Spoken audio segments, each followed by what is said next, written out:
What's up, guys? Hades here.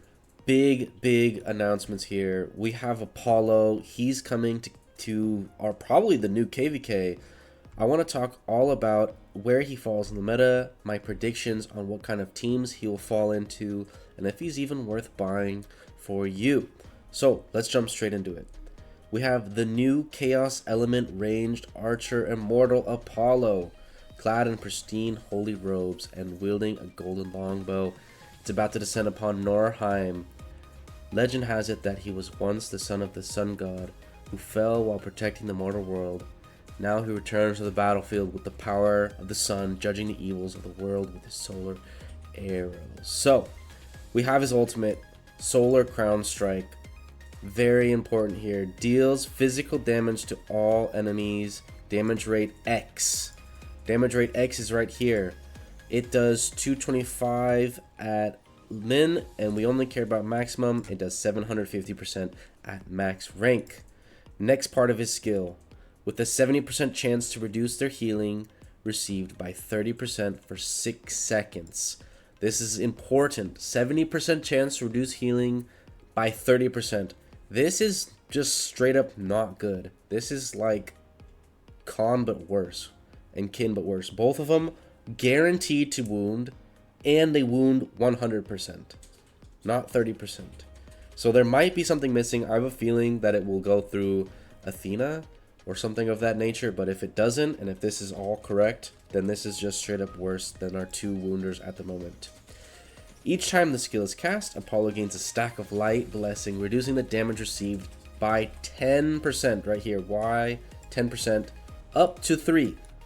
So his first ultimate, he takes 10% reduced damage. His second ultimate, he takes 20% reduced damage. And his third, he takes 30% reduced damage. Now, where is he going to fall in the meta? And the best way to do that is look at the meta as it currently is, okay? Wukong runs the whale meta. Anyone who's going to play a Chaos Immortal, you have to think about the whales. Where does his stats stand? Well, Wukong stands at 600%, and this was buffed. He used to be unplayable. He had like a 550 ult, and they buffed it to 600, and then when they came out with specializations, he became the best, right? What kind of build does he use? Well, let's look at the whales. The whales are currently using this type of a setup, a battle stance, ult a lot, battle frenzy. They don't all use the exact same build. Some of them use coercive power. Some of them like to use the double legendary skills with drastic. It's up to, you know, kind of player opinion. It kind of depends on who you're fighting and what your matchups look like, if you're taking for arena or not, and stuff like that. So I'm assuming similar build is going to be for him, and I think a similar setup will be for him. He'll be next to Fufei or Ninetales. Then it's gonna have a double tank. It'll probably be Anubis plus Athena. That would be my guess, or some other various tanks like Charles or YSS or something of this nature. Otherwise, I don't see what else would be, because a single damage carry with triple support, right? A tank plus 2 supports is just broken, right? We got this new skill. This was not in the last KVK, but I can tell you this is going to be in a ton of main marches. This is basically a mini Ninetales ult. She like does it twice, right? She does 230 recovery whenever they ult, and then 240. Like, it's technically higher. So, is he going to fall into this meta? Damage wise, yes, absolutely. 750 is unbelievably high as a damage carry. Who else is a carry? Well, the next best carry is Poseidon. Poseidon does 400, and then he does 240 up to 3 times, but this can be removed. So it kind of varies, and a lot of this tick damage can be canceled or denied or swept away. So he technically does more, but it's not as consistent. The other one is just a straight up burst damage. I believe it said 750. So it's almost double Poseidon's ult, which is kind of hard to believe. And then think about having demonic or battle stance tied in with it by his third ultimate when he has 30% reduced damage. That's a lot. It really is a lot. The next thing to think about is the wound, right? I kind of already mentioned it, but when you look at Khan or Kin, the wound is guaranteed. There's no percent chance to wound. There's no percentage of wound. It just wounds them flat 10 seconds. Now, he's just straight up worse. The way this is worded, and we have to take it by its word, it only has a 70% chance to wound. So if it hits all 4, it's probably going to wound 2 or 3 of them. And they're only going to take 30% healing.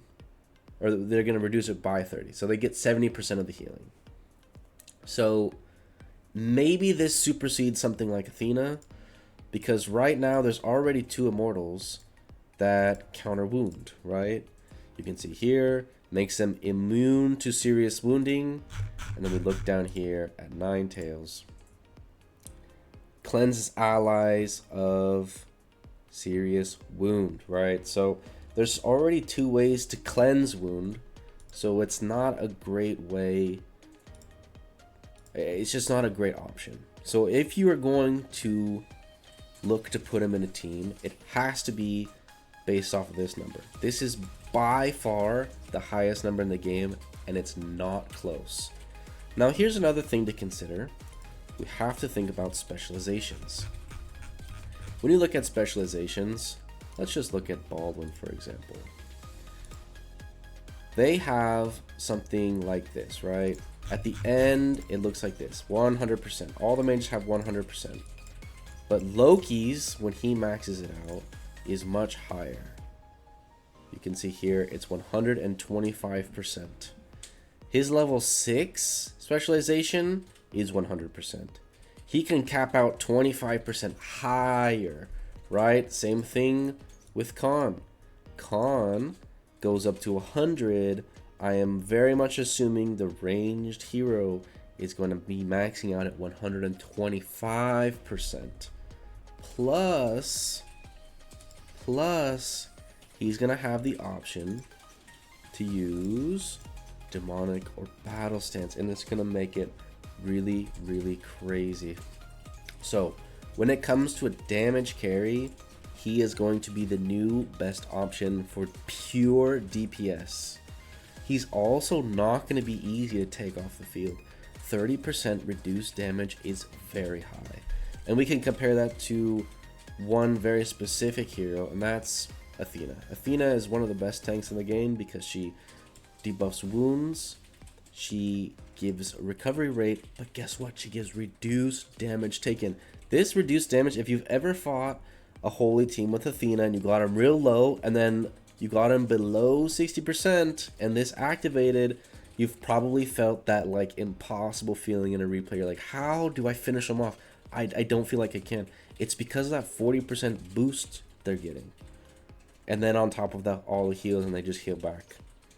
This is very large. So in a longer game, and most of the whales have very long battles, in a sustained game, it's going to be a lot of damage. So do I think he's going to be meta? Yes, obviously I think he's going to be meta. He's probably going to come out this next wheel right before KVK starts, and I bet you all the mega whales are going to be buying him up. If you want a juicy little tidbit here, KVK just got announced, and I'm going to show you the bracket. These are some of the absolute largest servers that exist in our game, and they're all in the same KVK. And I can bet you that a bunch of them are going to buy Apollo, and he's probably going to run the meta. Now, here's my prediction. I think it's going to be too hard to max him level 8 right off the rip. I think it's going to be really, really challenging, and only a handful are actually going to go for it. And the thing is, if he ends up just not working, that's going to be an issue. And the reason I could see it not working perfectly is, I'll give you an example. So when you're looking at the stats of frontline immortals versus backline immortals, we can click an attack immortal and click this eye. Physical defense 7,000, magical 6.5. And then if we look at something similar, I think we can go here for a low key 5,000 and 5.6, which is much lower, and there's not really a good ranger in the meta, but theirs is going to be much lower because they're not chaos. Chaos have a little bit higher stats, so you do have to keep that in mind when we're talking about tankiness. This 30% does not go as far as something else, but it's going to make a big difference because it's going to be really hard to kill. Finally, I want to talk about if he's worth it. Now, being worth it is very subjective. If you want to have the strongest attack damage carry in the game, then yes, it's worth it, but it's going to come at a very steep price. Remember, not only do you have to acquire him at 7-star with the artifact slot, which is around 2,000 to 3,000 depending on how fast you rush it. It's much more if you rush it, but it can be as big as 5,000 to 10,000 if you want to get the specialization maxed, which is way more, and you're gonna have to rush them if you want them for this KVK. So if it's worth it, for me, no, I won't be picking them up. I wouldn't have them for multiple KVKs. I believe they're on a cycle that Immortals are gonna come out on this rate. If you want to win KVK, or if you're a Mega Whale, then obviously it's worth it. This damage number is absolutely bonkers. It's so much bigger than the other ones. It's going to get 100% boosted because the Rangers get 100% boosted, and the melees only get 30%. So I think it's be the biggest carry in the game, and I do think it's required if you're Mega Whale. But yeah, if you guys like these kind of videos, let me know in the comments below, and make sure to leave a like, and I'll see you in the next one.